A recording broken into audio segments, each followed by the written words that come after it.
Hello and welcome to everyone in VV educational services. आज हम यहाँ पर कवर करेंगे एमबीए 4th सेमेस्टर में कंपेंसेशन मैनेजमेंट की 3rd यूनिट को। इसमें आज हम यहाँ पर डिस्क्राइब करेंगे टाइप्स ऑफ वेजेस को। लेकिन यहाँ पर सबसे पहले हम देखते हैं कि वेजेस क्या होता है। वेजेस मीन्स होता है सैलरी या पेमेंट को कहते हैं। अब कोई इंप्लॉय या इंडिविजुअल किसी ऑर्गेनाइजेशन में या कंपनी में अगर अपना एफर्ट दे रहा है, अपनी सर्विस प्रोवाइड कर रहा है और इसके अगेंस्ट में उसको जो उसके बेनिफिट्स या एडवांटेज कहना चाहिए, जो सैलरी पे वेजेस वगैरह मिलते हैं, उसी को कहा जाता है वेजेस। अब देखिए वेजेस जो होता है वो एम्प्लॉयर के पॉइंट ऑफ व्यू से देखा जाए तो ये पेमेंट होता है और एक एम्प्लॉय के पॉइंट ऑफ व्यू से देखा जाए तो ये होता है उसकी इनकम। ठीक, तो ये था वेजेस। अब हम यहाँ देखते हैं टाइप्स ऑफ वेजेस को। इसमें फर्स्ट पॉइंट है पीस वेजेस। देखो piece wages given to worker on the basis of work.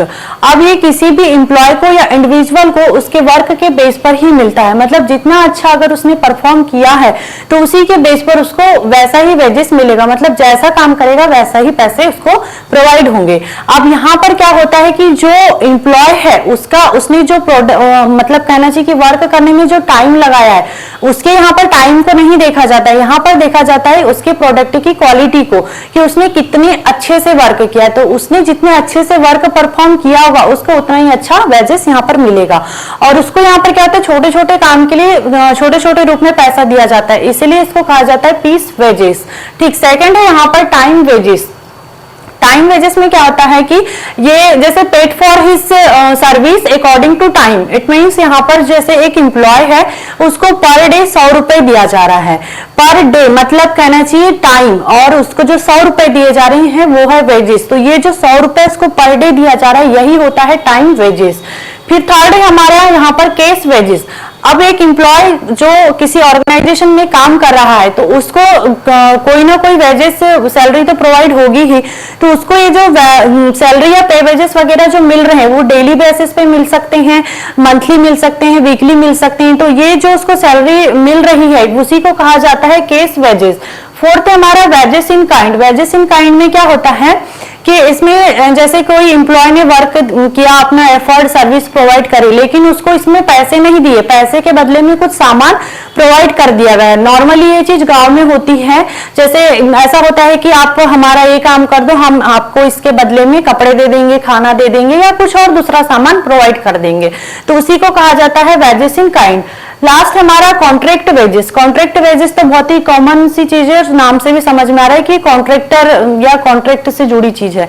मतलब इसमें क्या होता है कि जैसे आपने किसी वर्क को कंप्लीट करने के लिए किसी कॉन्ट्रैक्टर से बोल दिया कि हम आपको इस काम के लिए इतना पैसा देंगे। फॉर एग्जाम्पल जैसे आपको एक मकान बनाना है, ठीक, अब उस मकान के लिए आपने बोल दिया कि हम आपको इस मकान के लिए 25 लाख रुपए देंगे, आप हमको एक मकान कंप्लीट करके दो। तो ये जो आपने 25 लाख रुपए वेजेस दिया है उसी को कहा जाता है यहाँ पर कॉन्ट्रैक्ट वेजेस। तो ये था टाइप्स ऑफ वेजेस। अब हम यहाँ पर डिस्क्राइब करेंगे cases on difference in wages rate. मतलब वेजेस रेट जो है वो किस किस केस में डिफरेंसेस आ सकता है। इसमें फर्स्ट पॉइंट है wages differential between different occupation. ठीक, तो यहाँ पर देखो डिफरेंट ऑक्यूपेशन में वेजेस डिफरेंशियल मतलब कि डिफरेंट ऑक्यूपेशन में डिफरेंट वेजेस हो सकते हैं। इसके कुछ सब पॉइंट है, हम यहाँ पर सबसे पहले डिस्क्राइब करते हैं difference in demand for goods. तो देखो मार्केट में जो गुड्स रहते हैं उनकी जो डिमांड है वो कभी अप होती है, कभी डाउन होती है। फॉर एग्जाम्पल जैसे अभी गर्मियों के टाइम में कोल्ड ड्रिंक्स या जो आइसक्रीम है उसकी डिमांड ज्यादा है। बारिश के टाइम में रेनकोट, अम्ब्रेला इनकी ज्यादा डिमांड रहेगी। फिर ठंड के टाइम पे गर्म कपड़ों की ज्यादा डिमांड रहती है। फेस्टिवल जैसे होली के टाइम पे कलर, पिचकारी इनकी डिमांड रहती है। और जैसे होली के टाइम पे पटाखों की, मिठाई की जो लाइटिंग्स रहती है उनकी डिमांड ज्यादा रहती है। ठीक, फिर सेकेंड है हमारा एक्सपेंसिस ऑन ट्रेनिंग। देखो अब कुछ ऑक्यूपेशंस ऐसे होते हैं जिनकी ट्रेनिंग बहुत ही एक्सपेंसिव होती है, उनके लिए कुछ स्पेशल क्वालिफिकेशंस की नीड्स भी होती है। जैसे कहना चाहिए कुछ इंजीनियरिंग है या फिर अकाउंटेंट की अगर हमको जॉब लेनी है तो इसके लिए जो क्वालिफिकेशंस होंगे वो बहुत ही हाईली मांगा जाता है और हाईली क्वालिफिकेशंस की नीड्स होती है इसमें। ठीक, साथ में यहाँ पर क्या होता है कि जो इसकी जो ट्रेनिंग होती है बहुत ही एक्सपेंसिव भी होती है। फिर यहाँ पर थर्ड है सप्लीमेंट्री इनकम।